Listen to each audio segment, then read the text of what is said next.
Hey guys, Az here and welcome back to another speed build. Today's build is one that's probably been actually a really long time coming, considering we've had this world for like ever. Sorry about the background noise as well, by the way. My cat is pushing a pen around the desk, making a lot of racket. Just being generally pesty. Hey George. Yep, that's what he does. Currently sitting on my keyboard, so we're just gonna micromanage that in the background while I talk to you. So yeah, today's build is a Sixam secret base sort of a deal. I tried to do something sort of similar to the Strangerville secret base, not similar, but sort of same concept. So, you know, a military spec sort of base deal with like a greenhouse and a secret lab and a hospital, and it's not really military spec because who knows, but yeah, I basically tried to use that as a base and have worked up from there. But yeah, I'm actually quite happy with how it turned out. It was really weird, and I've cut out a whole bunch of bits in the middle that I couldn't be bothered filming because otherwise this video would have been hours long. Well, not hours long, but it would have taken me a longer time to build, and it already took me long enough. It's sad how much time I've already spent on this one build, but anyway, you'll see later on I sort of stopped recording for a while, and I'm just like, yeah, I'll just take pictures at the end and you guys will get the general gist. So I've shown you how I've done the general outline and how I built I mean this bit, I suppose, and then I sort of go into furnishing other things later on. I put a whole bunch of furniture randomly in places and then show you how I move it around and position it and that sort of thing. So it's not really a speed build because there's lots missing. But it's still a speed build in the sense that it's me building quickly. Yeah, that makes sense. So yeah, I hope you guys like it. Like I said, it took me forever. I used a lot of that glow in the dark sort of wallpaper and flooring, because as other builders that have built on Sixam will already know, it is impossible. Well, not impossible, but really hard building in the dark. So that was a big challenge. And another fun thing that I've thrown in this build was I did like a helicopter. It's kind of more like a drone, I suppose, because it's not really a helicopter, but yeah, it was a random sort of idea that I'd seen in somebody else's build, and I was like, oh damn, that's cool, like we've got to do that sort of a situation. So that's what's going on here at this point right now. It moves around and it changes, and it got to the point where I was like, I have no idea where I want this to go or how I want this to work, so I'm just going to stop recording and start recording again when I figure out the propellers. So that bit's coming up because I think I moved the whole thing over as well. It doesn't stay in this position right here, it moves so that it's facing outwards, facing towards the camera like right now, rather than the side-on view that you're seeing. So that moves, and took me forever because this is such a small lot as well for what I wanted to do. There is not enough room on Sixam to do all of the stuff that you want to do. So yeah, you'll see me moving it now. This is where it ends up. But other than that, the helo is kind of well, there's lots of fun things in this. I messed around with propellers for ages because I say propellers, they're actually the fans from, these are the ones from Island Living because they've got more blades on them, but I messed around with them for ages. I just went way too far away from the microphone just then. I messed around with them for ages. Sorry, I'll keep making background noise. Just trying to get them in the right position, and as you can see, it got impossible. So it stops in a minute, and then I come back at a different point of building, and it's all sort of fixed. So I mean, we got there, I suppose. It just took a while. Like a long while, but yeah, there you go. There's the finished, well, almost finished helicopter. You've got a couple of benches there, shelves, a control panel up front, and a swivel seat, which is, yeah, it's nice. And then I wanted to do a helo pad on the very top of the build as well, because I feel like that was, well, that would have been the obvious choice, you know what I mean, to do a helicopter. But George is climbing up curtains. We won't tell we won't tell anyone about that, shall we? Can you just behave yourself, please? Anyway, where was I? I'm sort of still working on the outline at the moment. It took me forever. I kind of extended out the helicopter pad because there wasn't enough room to do an H comfortably, and I felt like up top needed to be big and open, and there's just, like I said, this lot is really, really tiny, and there's just not enough room to do, like, you know, something that epic. So we kind of worked with what we've got, I suppose. Anyways, I'm probably going to leave this bit here. I'll let you guys enjoy watching the last of the video. Like I said, the furnishing I do most of, and then go back and show you where I actually place things, because I just find them, because it takes me forever to find them, and then place them down, and that's about where the camera comes back in when I stop next, I think, hopefully. I'm not sure, I guess we'll find out together. So yeah, anyways, I hope you guys are having a wonderful morning, afternoon, evening, wherever you are in the world, and I really hope you enjoy watching the rest of this speed build. It was a lot of fun, it took me forever, something a bit different, something a bit random, but hopefully you enjoy it. Have a good one. Bye guys.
Eyes in the sky, gazing far into the night. I raise my hand to the fire, but it's no use, 'cause you can't stop it from shining through.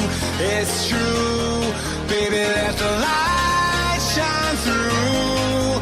If you believe it's true, baby, won't you let the light shine through for you, for you, for you, for you, for you, for you, for you,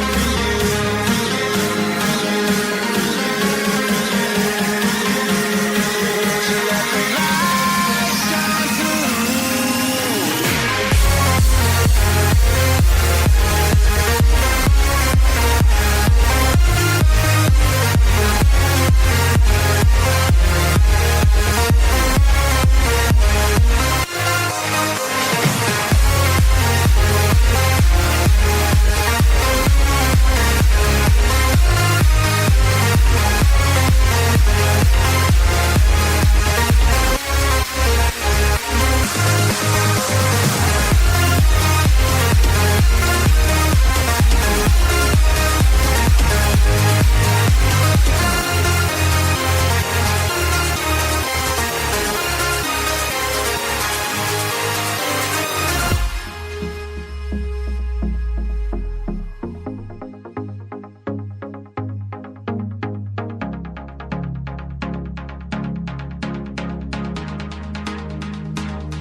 In the sky, gazing far into the night. I raise my hand to the fire, but it's no use, 'cause you can't stop it from shining through. It's true, baby.